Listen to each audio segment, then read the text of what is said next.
Assalamualaikum warahmatullahi wabarakatuh. Selamat siang. Kami dari kelompok 7 ingin mempresentasikan hasil kerja kami tentang partai politik dan pemilu pada tahun 1999 dengan dosen pengampu Madam Ari Darmastuti, Bu Ari Fitria, dan Yunda Fitri Juliana Sanjaya. Sebelum memulai, kami akan memperkenalkan diri terlebih dahulu. Ya, perkenalkan nama saya Ahmad Zaki Al-Ghifari. Perkenalkan, nama saya Ihsanul Wela Putra. Perkenalkan nama saya Lutfi Kaldera. Perkenalkan, nama saya Nabila Ramadhani. Perkenalkan, nama saya Nurmaya Sulfiani. Perkenalkan, nama saya Putri Agutin Florian. Materi pertama tentang latar belakang akan dijelaskan oleh teman saya bernama Nurmaya. Oke, latar belakang itu ada yang pertama, pemilu di Indonesia mengalami berbagai sejarah. Yang pertama di era terpimpin atau era Soekarno. Di sana Presiden mendorong pembentukan partai-partai pada tanggal 3 November 1945 melalui maklumat 10 November. Meskipun pemilu menghasilkan Meskipun pemilu tidak dapat terlaksana, tetapi di sana juga pemilu digunakan untuk memilih anggota konstituante dan anggota DPR. Selanjutnya, Orde Baru hadir sebagai pembaru dalam sistem politik karena diharapkan dapat mengubah kestabilan politik di Indonesia. Setelah itu, meletus G30 PKI, Orde Lama digantikan dengan Orde Baru dengan kepentingan untuk menyelamatkan ekonomi negara serta tercipta kestabilan politik. Kemudian di era reformasi adalah awal masyarakat turut aktif dalam memilih serta berdemokrasi dan di sana juga menjadi awal masyarakat memilih pemimpin sesuai dengan suara hatinya. Sekian dari saya.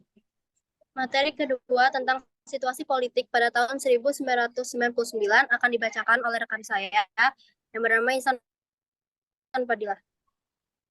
Politik di Indonesia pada tahun 1999 dimulai dengan naiknya Presiden Habibie guna menggantikan Presiden Soeharto dari jabatannya dalam rangka memenuhi permintaan masyarakat saat itu agar era diktator hilang. Meskipun begitu, pengangkatan Habibie sebagai presiden juga menuai pro dan kontra karena dianggap tidak kompeten untuk memimpin negara Indonesia pada saat itu. Transisi politik memang memiliki tantangan tersendiri dalam perwujudannya, sebab berbagai pihak berlomba-lomba untuk memenuhi keinginannya. Final pemilu baru diketahui oleh masyarakat pada tanggal 26 Juli 1999. Pada awalnya terjadi penolakan terhadap dokumen yang kemudian diserahkan kepada Presiden melalui pimpinan KPU. Setelah melalui Presiden, hasil rapat diserahkan kepada Panwaslu, Panitia Persiapan Pemilu. Panwaslu memiliki tugas untuk meneliti keberatan-keberatan yang telah diajukan oleh wakil-wakil partai.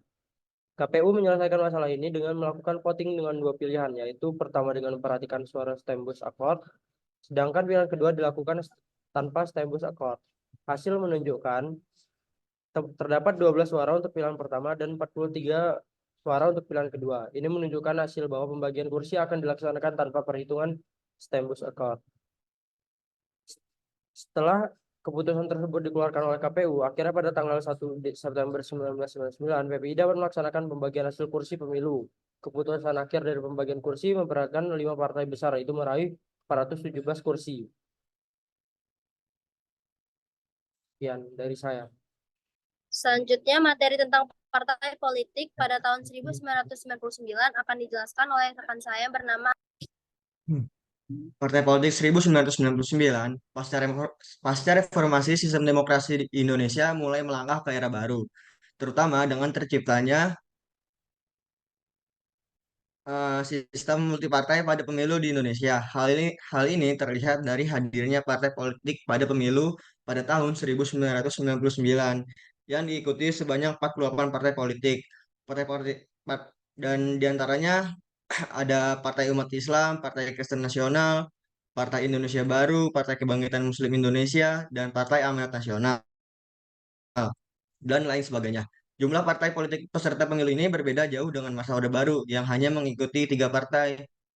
Dan yaitu ada Partai Golongan Karya, Partai Persatuan, dan Partai Demokrat Indonesia. Sistem multipartai ini bertujuan untuk memungkinkan sistem partai politik berpartisipasi dalam demokrasi. Meskipun pemilu 1999 dapat dilaksanakan melalui pemungutan suara, namun masih banyak kekurangan khususnya pada aspek jujur dan adil. Namun, pemilu ini dinilai oleh banyak kalangan relatif paling demokratis dibandingkan 7 pemilu pada masa sebelum Orde Baru. Oleh karena itu, walaupun penyelenggaraan pemilu tahun 1999 bukannya tanpa permasalahan, baik landasan hukum, intuisi, pelaku, maupun interaksi tripartit itu sendiri menimbulkan sejumlah permasalahan yang mempunyai implikasi lanjutan, cacat yang melekat tentang formasi politik selanjutnya. Sekian dari saya, partai politik pada tahun 1999. Materi yang keempat, yaitu sistem pemilu pada tahun 1999 akan dibacakan oleh rekan saya yang bernama Nabila Rahmadani. Sistem pemilu dalam tahun 1999 adalah perwakilan proporsional. Dan satu-satunya perbedaan penentuan pemenang pemilu kali ini dengan pemilu sebelumnya adalah perolehan suara partai politik daerah pemilihan tersebut. Pelaksanaan pemilu terjadi setelah naiknya Wakil Presiden B.J. Habibie sebagai Presiden Indonesia. Atas tekanan masyarakat, maka diadakanlah pemilu, dipercepat pemilu selanjutnya untuk menggantikan pemilu tahun 1997. Kemudian diadakan rapat umum MPR untuk memilih presiden dan wakil presiden baru.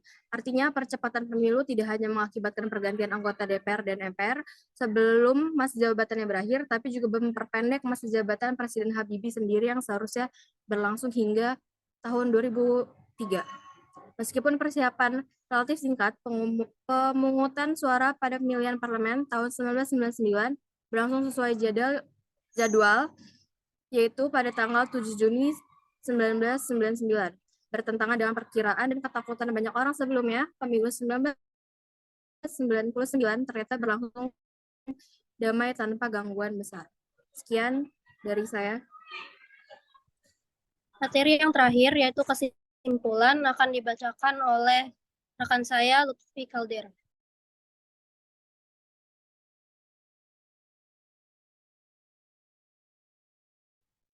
Baik, jadi yang terakhir adalah kesimpulan.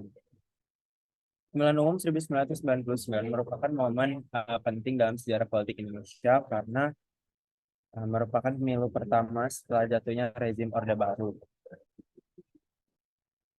Pada pemilu ini muncul 48 partai yang ikut serta dan menandai dimulainya era demokrasi multipartai di Indonesia, meskipun masih menerapkan sistem proporsional tertutup seperti masa Orde Baru.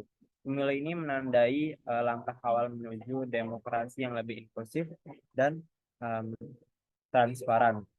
Dengan demikian, pemilu 1900 ini merupakan tonggak sejarah penting dalam perjalanan dimulainya era demokrasi multipartai dan berhasil menghasilkan parlemen yang lebih representatif dan juga inklusif.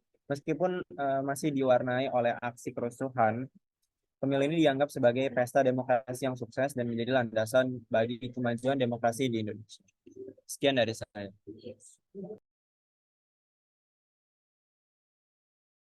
Kurang lebihnya kami mohon maaf. Assalamualaikum warahmatullahi wabarakatuh.